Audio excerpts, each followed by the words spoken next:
Okay, so we're another episode of Echo Chamber, and we are greeted with Amy Rutledge, one of the stars of Rent-A-Pal. Amy, thank you very much for your time. Rent-A-Pal, that was not what I expected. Like, what did you think when you were when the part came up? Like when I auditioned, I had no idea what kind of genre the film was, and I really related to my character, so I was like really excited. And then they had asked for a callback, and so I sent that in, and then they sent me the script, and I had to read it that night. And there was at a certain point where I was just like knocked off my seat, and I was like, "Whoa, oh my god!" And it was just so shocking and surprising. Yeah. And I was like, wow, I was not expecting that at all. It And does then go in a like because you fit. It goes, it's moving along, and you're thinking it's gonna be something, and then it just, yeah. yeah, it just takes a dark turn real It quick. does. But yeah, I was very shocked, and I was actually teaching. I'm not teaching, but I was working at a yoga studio, and I was reading the script in between the classes, and there was other yoga classes going on, and I literally was like, "Holy!" And then I said a bad word, which I won't say on here, but I literally was like, it just came out of my mouth, and I was I just mean, so you can say whatever. It's fine. Oh, okay. Yeah. I wasn't sure. I forgot to ask ahead of time, but yeah, I was like, "Holy shit!" And Oh, I wasn't expecting that sort of language, Amy. oh, Oh my god. No, it's fine. I know it's like the least offensive bad word, but you never know with some people. But yeah, it was just so surprising, and I'm positive the yoga classes had heard me because it was so loud, and I'm not one to really just blurt things out like that, but it shocked me to verbalization. So and then I was like, okay, I guess I got to do this film. So is that usually, the way this works for you? Like how you get sent apart, you'll read the script. Like what is the usual turnaround? Because you said you had to read it like in a day. Like what's Yeah. the usual kind of Uh, thing? I don't know if I actually had to. Maybe I enforced that pressure upon myself to like read it in one one day. It's hard to remember because this was also like I think almost 2 years ago now. Yeah, it was 2 years ago actually that I got hired for this role. Um, it really depends. I feel like every job is different. Like there's no certainty. There's no like protocol. For this one, I think it moved quite fast for me. So actually, I submitted myself for this role on this database called Actors Access, and they asked for an audition. So I gave it was my first monologue that I do on the VHS tape for the Oh, database. okay. And yeah, so I sent that in, and I think maybe the week later they asked for a second scene, which was me and David in the roller rink. And then I didn't hear anything, I think, for like a few days.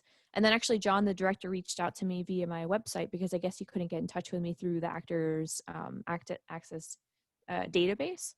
And so at that point I was like, oh wow, like they must really be interested because he kind of Hmm. went out of his way. And so for me that was different, and that felt really nice. He's like actively seeking me out and being like, we really like you, like please get in touch with us. And then he sent me the script. He's like, please let us know in like the next like day or two, like if you like the script. And then I read it like that night, obviously, because I wanted to let them know like what I thought. And I was so excited, because I didn't know. And then after I read it and told him I loved it, he Skyped with me, and I figured there'd be another audition, but he was like, we love you, like we want you for this role. And I was like, oh my God, like I wasn't expecting that quick of a of a job offer. So yeah, but every job is really different. Honestly, it's hard to even like pinpoint any sort of like I don't know event of like series of events that are a usual thing, if that makes sense. Yeah, yeah. But what's the difference for you for working on a short to, a feature, you know, but you've done shorts, TV, you know, film. So, you know, is there a big difference? Um, I don't think so for me. I'm trying to think because actually I wasn't on this Rent-A-Pal filming like very many days, and so when I've been in shorts, it's generally because I've been the lead and I've been on like 4 or 5 day shoots where I'm on it every Yeah. day. And for Rent-A-Pal, I think my shooting days I really only had like 5 or 6 filming days, um, which is pretty quick actually for a feature film. Mm. Um, but I think if I had, if I was David's role, I'd probably be there for, I think they filmed for like a month or so. But for me, no, not yet, not as far as I can discern. They've generally been pretty much the same. Okay. So what was it about the role itself, like the character? You know, like what jumped out to you from that? Because yeah, she's not in it a lot, but she is pretty pivotal to the film. You'd kind of think, because it does kind of all change from the meeting Yeah.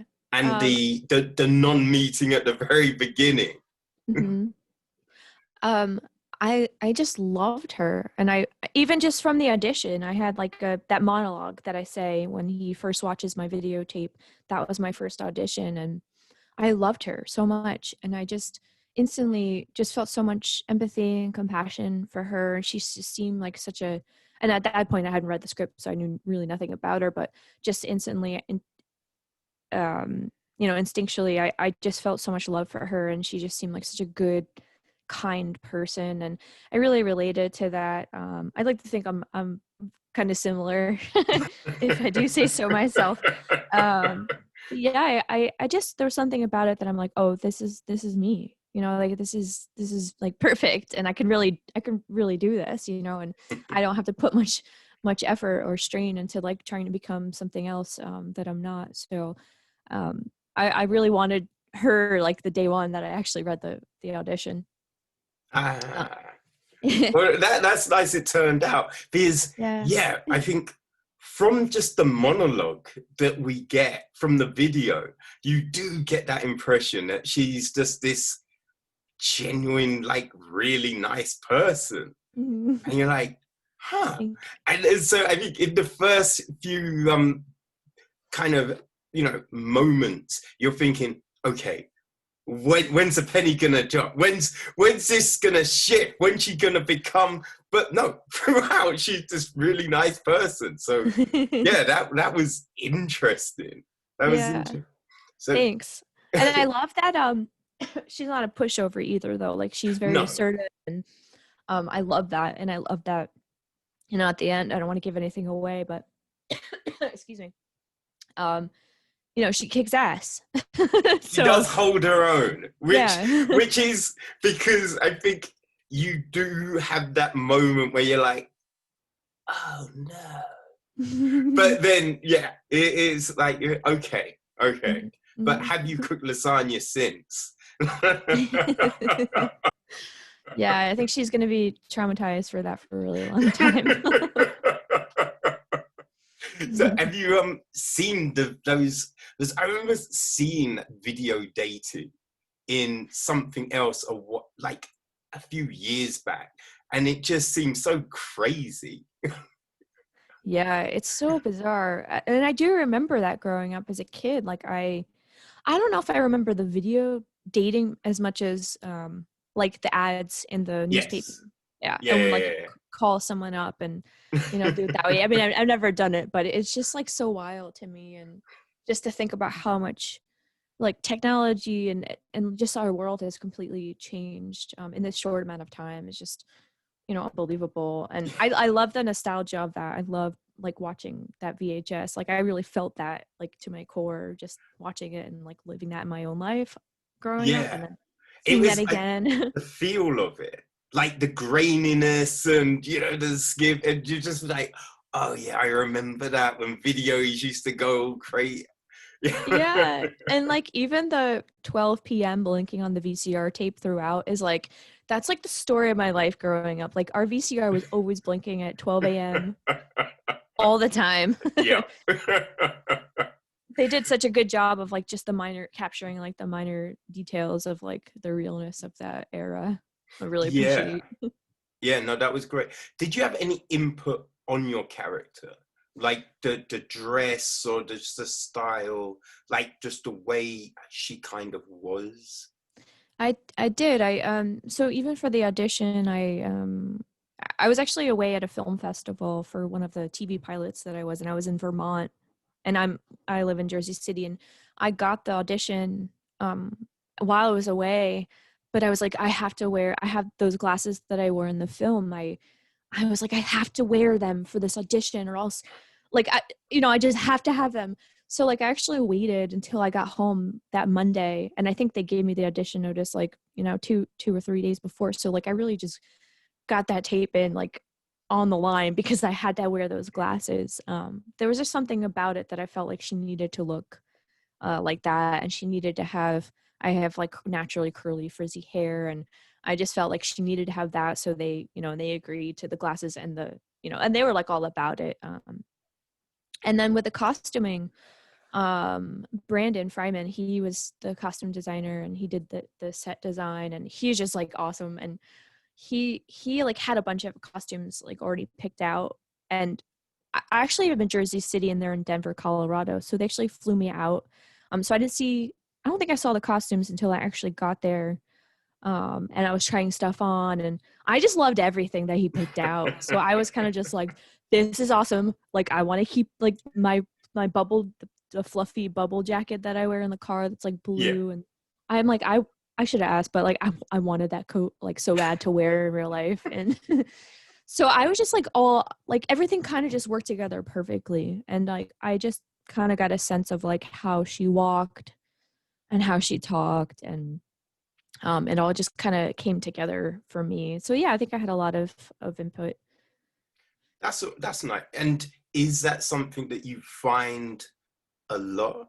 That you can have that sort of input with the roles for your characters and stuff.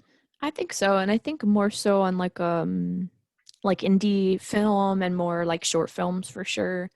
Um like when I did a television show once, there was no communication with me and like the actual director. It was kind of like I kind of just showed up and like this is what I wore, and and we Yeah, just did the yeah, thing. yeah. So yeah, it just really depends, but I think I'm lucky for the most part. All the stuff that I've done so far, um I've been able to have some input in like how things go, and the directors are always like so kind and um just excited to like collaborate. So Mm. And that's good. And yeah. what about the relationship, Lisa with David? How did you kind of build that? Or was that just, you just turned up and you did the lines and it just fit that way? Or were there periods where you'd like talk before the film and kind of bond? No, so actually we just showed up and that was it. So uh Okay. because as I was saying, I mean that I feel like that was really magical and lucky. The chemistry that we had was genuine and real. And I don't think I met Brian before I actually flew out there. I'm trying to think back, but no, I met him the day that I arrived. And so John, the director, he took us out for dinner, and I met Brian then, and he actually brought me a bottle of wine, which I thought was so kind, and I really appreciated that. And I actually don't drink at all, and I was like, I'm so sorry, like I don't drink alcohol, but I really, really, really appreciated it. It's not often, well, my experience, I haven't shown up to set where like the other lead like gives you a gift upon arrival. So I just thought that was like super kind. Um and yeah, like we just had a great time together, and like even when we weren't filming, he just made me laugh so much. He's so funny. He's such a like he's just like such a character. He just is performing and singing, and him, the dynamic between him and Kathleen, who plays his mother, they were just hysterical. They were just like doing show tunes together, and like they were just just so funny. And so the chemistry we had on set on the screen was just natural, and it just worked, and it was just so fun, and it was easy, it was just very easy. Mm. And that's a very lucky thing. And I remember when the director had reached out to me. He's like, you guys have like legit chemistry. I'm like, yay. Because I felt that way. I didn't know if anyone else noticed, but I mean, it does resonate. You do yeah. kind of feel that from the moment that you both meet, and it just builds, and it seemed nice. Yeah, it it seemed was, nice before, you know. yeah, it was sweet. And I think we're really lucky too, because the first scene was us roller skating. I mean, like, that's how fun is that already, in Well, itself. I guess you need to know how to roller skate. Yeah, I actually used to roller skate all the time as a kid, because that was kind of like the only thing we had access to do in my town, because it's a very Ah. small rural town. And I was like, oh, cool, I'm good. Like, I used to roller skate all the time, and that was years and years and years ago. And then once I got up and stood up, I was like, oh my God, actually, like, this is a little more uneasy as I thought it would be. And actually, as we were like, because David's the one that's supposed to kind of like be not, Yeah. very awkward, and he has his fall. But I got up for the first time we were rehearsing, and I was kind of like, oh my God, like crawling along. And they were like, no, Amy, like, you're the good skater. Like, you go ahead. I'm like, I'm not acting. I'm so sorry. But and I was like kind of embarrassed. But like, as soon as we got on the floor, and kind of like in the next like couple minutes, it was like riding a bike, and I was fine. But and like, Okay. it definitely hurt. Like, my knees hurt, and like my ankles hurt after. I'm like, oh man, this is not what it used to So be. were you sitting on tater tots as well? No. That is my favorite. That is my favorite part of the whole movie. And like, someone, I think one of my friends had taken like a screenshot of it, and like wrote, hey, I'm gonna need those tots back. And she wrote, it was on Instagram, she's like, I don't understand why no one's made this a meme yet, or like a gif, because it's so funny. And actually, the guy who says that is Brandon Fryman, who's the costume designer and set designer, and one of the producers as well. So I love that he's like that cameo. It's just perfect. Yeah, I wasn't expecting that. Yeah. That was amusing. That was Yeah, a it was. funny part. It was. And like that giant bag of tater tots. Like, I don't even know where they got that from. All right. So have you got anything else lined up that you're working on? So actually, so my sister is also she's an editor and a director, and so we're gonna be working on a short film together pretty shortly. It's got a sci-fi feel to that, and that's a short. And then I'm actually moving to LA in January, so I'm really excited about a new chapter in my life, and excited about that. And I've actually been writing my own pilot, so it's more of like a sci-fi dystopian sort of world, and sort of like an action thriller with like kind of dark, disturbing elements to it as well. So I need to finish that up. That's what I Okay. got going on right now. So where do you, with that, and because you're writing on top of every, just everyday life and work, and how do you fit that in? What's the motivation? How do you kind of focus on the work? With the writing, it's been really challenging, especially with this year. And I feel like, since things are so sort of seemingly post-apocalyptic right now in our real world, it's been very difficult to want to sit down and write, even though I know I should. But I actually went away this time last year. I went away to Rome and Barcelona for a month, and I started writing it. And it just kind of came. I have like these like kind of like visions that will just come. And I'm like, oh, I Yeah. gotta write that down. Like, that's great. But I need to finish it, because I need to pepper it in and fill some things in. And I've been not so successful about doing that yet. But I was really hoping you were going to give me some good hints, Amy, because I've sorry. been struggling. I have been struggling so much. Yeah, and I think it's okay though. Like, it's okay. Like, we're in a global pandemic. You know what I mean? And it's. I think, as far as I've been talking to everyone, everyone's been having a challenging time self-motivating, and I think we just need to be okay with it because we're going through a really hard time. I do journal though, and that's really helpful. So I don't know if you journal at all, but like waking up in the morning and kind of just doing a stream of consciousness, writing everything out, for like 4 or 5 pages. So like anything you dreamed, anything you're feeling, anything you're concerned about or worried about, or just feeling like really frustrated in your life, just like writing that all out. And doing that every day I find is like super helpful, not only because you're like mentally like dumping all the crap like out onto the page so it's not like swirling around in your mind still, but then as you do that, like you can look back after like two weeks or so and kind of check out what you wrote, and you might find some really good inspiration at some point to help you write something else. I find that's really helpful. And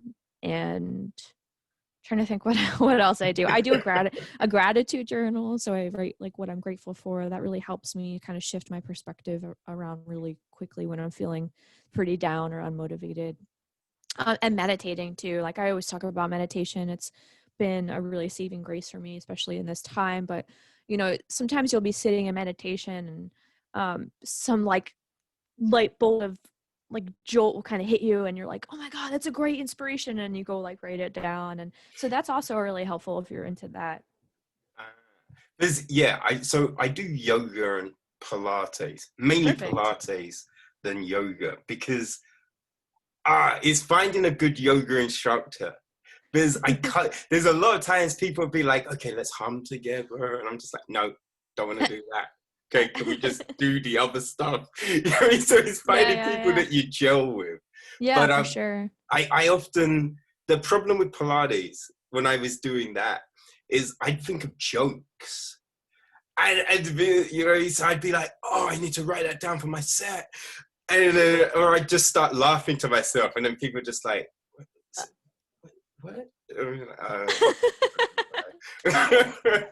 I think that's awesome. That is so cool. I love that like you're doing Pilates and just having these inspirations of like a joke set and like laughing. That's in itself like a sitcom, I feel like. You should definitely write that down. Well, yeah, they're all bits that I want to put in my thing, but it's just then just fitting to focus and Yeah. Well, do you do like online like Zoom Pilates? Because then it wouldn't be a problem. You can just like kind of pretend you're getting a drink of water and just like write stuff down to the side. No, because I can't. I won't be able to see the screen, so that's the problem. Oh, okay. Doing that. So, I was doing Pilates while we weren't on lockdown, but this current month, I'm just kind of, just bopping around the house. Oh yeah, it's hard. Can you do it? Do you like do it yourself at all? Like maybe there's some sort of like movement, I don't know, that you can just like a cat cow or there's bits and bobs that I do, but that's good. Oh man, but no, that's always good. It's good to hear different perspectives on that kind of stuff. So yeah, I appreciate that. And I know it's like weird, but humming actually, they say it helps like stimulate the vagus nerve, which helps calm your nervous system.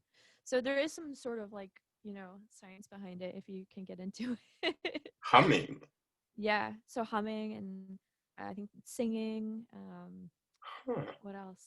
I'm trying to think what else, but yeah. So it actually like helps tone your vagus nerve. Helps you calm down. Okay. So maybe that will change a little bit of a perspective about the humming. Yeah. Actually, like really help. Yeah. All right. I'll give anything a go right now. So. Yeah. Right. That's how I feel. I'm like, give it to me. Whatever you got, I'll do anything. I just won't, try and do an online video pal. I'm not gonna do that. No. We probably should get back to the film. With that, right? Because I think you can look at the film in a few different ways. Like, was the tape doing it, or was it just he's kind of, psych, god damn it, consciousness got awry, as it Yeah, were. yeah, totally. I think that excuse me. I think there's parts where actually I didn't notice this until like watching it for the third time, but there's a scene where actually Will Wheaton's character Andy says David. So he Yes. actually says his name. And that's when I was like, oh, he's making this up in his mind. Um, uh, I really do believe like the first part of it is real, where he's, Yeah. we see that like, where he's like welcomes him in. But I think he kind of goes down on this weird psychological downward spiral kind of to hell where, it's in his mind and he's sort of like making this all up and then at the end, but we don't know, that's just my interpretation and Yeah. you I know know, because that's the thing, because watching it, like, there was parts where I'm thinking, okay, it's in his mind, and then there's other things you're like, actually, is it the tape? But you kind of think, okay, I hope it is in his mind, because the thing that he then does partway through the film when he's listening to Andy's story, yeah like, yeah no, like, yeah that's just no. What are you yeah doing? yeah it's just bizarre. And then it's also like if he is doing that in his mind, like how messed up that is because of like the scenarios that follow that he would be willingly putting himself into Yeah. as that scene that you were referring to. And that's a scene actually where um Andy says his name David. Mm. He's like, I won't repeat it. That's actually pretty raunchy. But and then his mom kind of comes in and Yeah. so it's just like extra creepy, I think, to think of it that way. Like he's willingly kind of putting himself in this like abusive victim Yeah. state. It's just so unsettling. It is a weird one.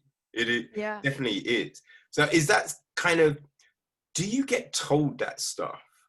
Like on set, like will the director go, okay, this is our thinking around, these elements of the film, or do you just make it, and then it's kind of, well, just think of it however you interpret it? Yeah, I think it's I think of it however you interpret it. And I'm trying to remember like even just like watching John's his interviews about it all, and I can't really recall whether he even said either way. I wish I could. It's hard to remember.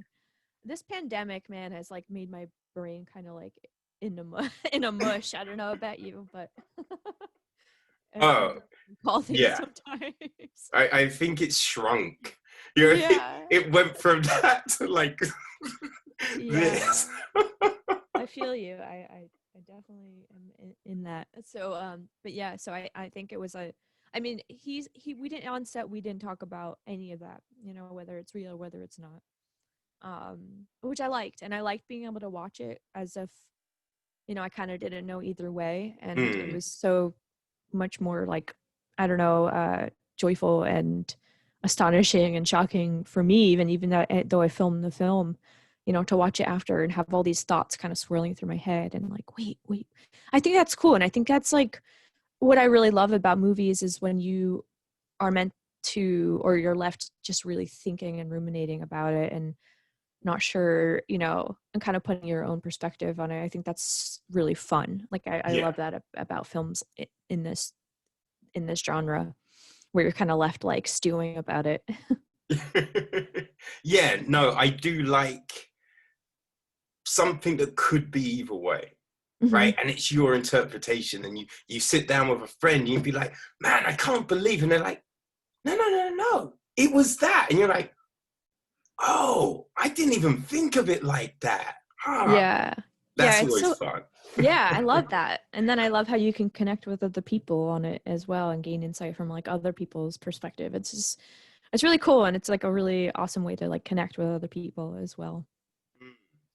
Well, yeah, but I do think this is one of those films that people are going to be thinking, Hmm. you know, what was it? You know, Yeah. it's like the spinning top at the end of Inception. It's like, did it fall? Does it fall? What happened? Oh, that movie. Oh, it's another one. I love movies like that. And there's a part of me that hates it because I just like I actually want to know like a definite answer. And then I'm like, but I do enjoy it, but there is a part of me that's like, damn it, like I want to know, like I want to know the real answer, you know? And you'll never know. And there's something sort of like, I don't know, fun about that. Yeah, oh, for sure. Because it's just like you wonder about, well, what happens with Lisa now? Like, where does that go? And what about this? And what about that? But Yeah. then, yeah, the open-endedness of it, that's always fun as well, because you're thinking, well, yeah, that could be that. And, life isn't always wrapped up in a bow. So, Yeah. I like that kind of aspect of films. But yeah, sometimes you want to be like, but what happens? Yeah. But that's life, you know? Like it's always open-ended. So Yeah. But Amy, I really appreciate your time. It's been a pleasure talking with you.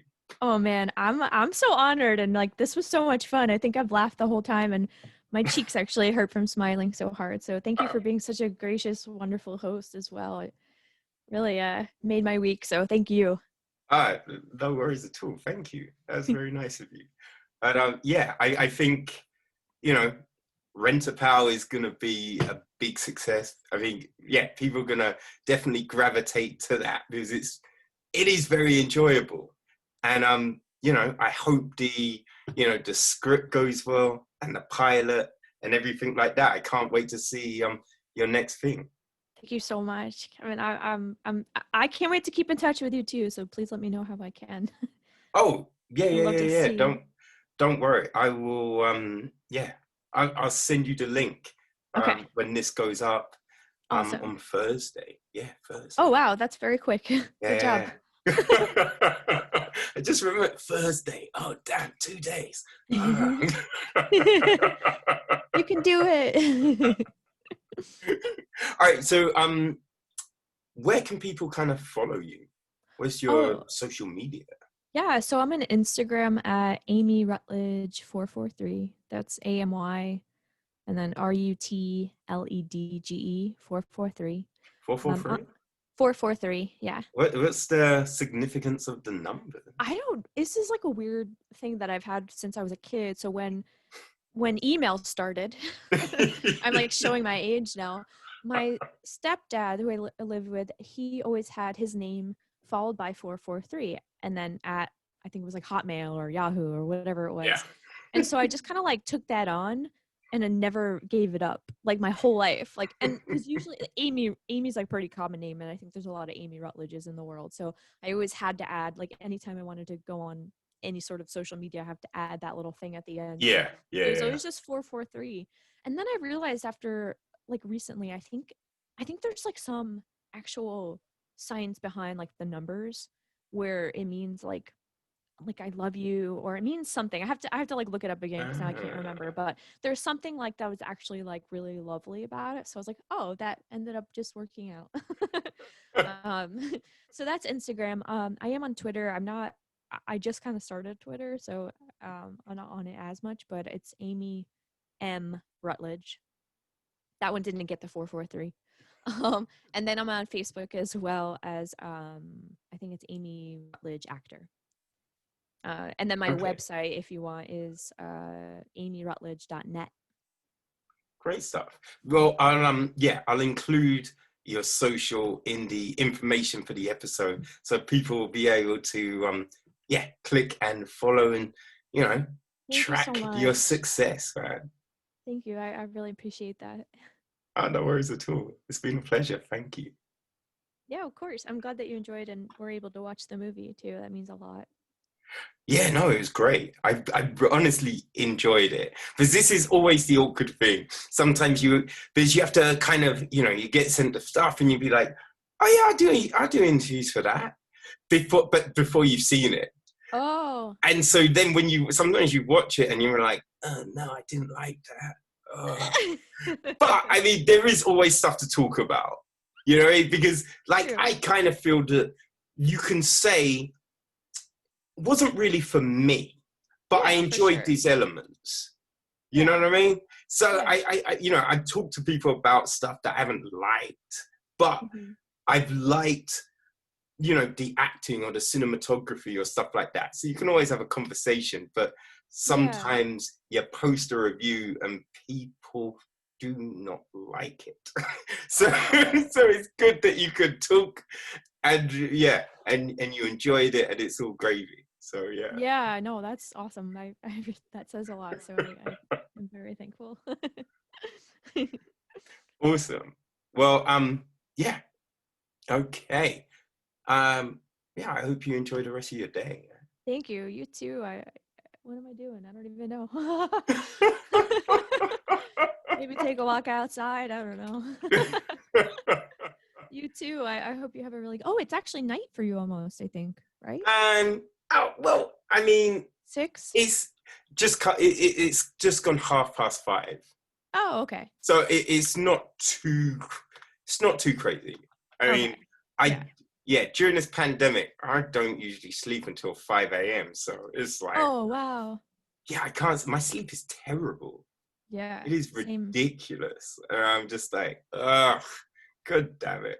Yeah, no, I'm totally the same. I have to meditate before I sleep, and I have to listen to like on YouTube there's like healing from trauma sleep meditation, and like it doesn't have to be like for trauma. It's just like she actually teaches you this humming exercise before you go to sleep, which is really funny. I didn't even think about that when I was talking about that earlier. And then she kind of guides you into this like deep sleep by like saying affirmations like I am safe, and I don't know, it always kind of helps me.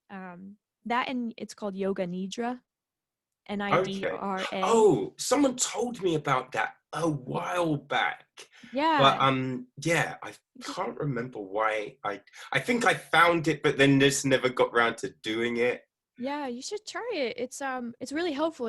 It's not yoga at all. Well, I mean, it's a type of yoga, but Yeah. you're not moving. She's guiding you through like a um very soothing sort of meditation where she's kind of like having you focus on every little single part of your body and like asking it to relax. And I have insomnia too, so I totally understand where you're coming from. It's terrible, but whenever I'm doing this yoga nidra, I fall asleep like every time, which is like a miracle for me. So Uh, maybe check it out for yourself. I feel that I will question myself though. It'll be like, are you safe? Yes, I am. Don't lie to yourself. No, you're not. Yeah. True. Yeah, no, that happens. But I think she says like in this moment I am safe. So if you can believe like in this very second of this moment that you're safe. But yeah, that's the thing with affirmations is like it's kind of hard for some people because you say it and you're like, well, I don't believe that at all. Yeah. But the more you do it, yeah, and it's true, it's hard. And because we were always kind of programmed to think like so negatively, but you know, the more you do it, the more you actually begin to like kind of crack open and start to actually believe it, and then you can change your like limiting beliefs or actual like thought processes, like your unconscious limiting beliefs. So they actually really are useful. You just got to kind of keep at it. Okay, I will definitely give that a try. All But right, let me yes, know how it goes in a couple months. I Are will you do. on social media at all? Yes. I would love Yeah. to follow you if that's okay. Yeah, yeah, no, of course. um where can I find you? um oh, Or on so Instagram? yeah, Instagram is what is it? I am so Polar Funk. Yes. What is it? Polar Funk. Oh, polar, like polar bear? Yeah. Polar Funk. Kevin And Scott. Oh, yeah. like your polar bear. And Gotcha. Twitter is just Kevin Scott 78. Okay, cool. All right, I've got you down. Wait, Kevin Scott. I'm gonna write that down actually because I can't get to it quick enough. What was the number? Kevin's got 78. Don't worry, I'll hit you up after Oh, this. okay. All Yeah. right. Awesome. Thank you so much, Kevin. It was such a pleasure, really. I just had such a joyful time. So thank you so much. No problem at all. Yeah, I would definitely have to do this again. Absolutely. And let me know, you reach out to me anytime and I'll definitely, even anytime in the future, if you ever want to have a chat again, I'd love to Okay, splendid. share. All right. All right, Awesome. you Have a take beautiful care. day. You too. Bye bye. Bye, bye, Amy.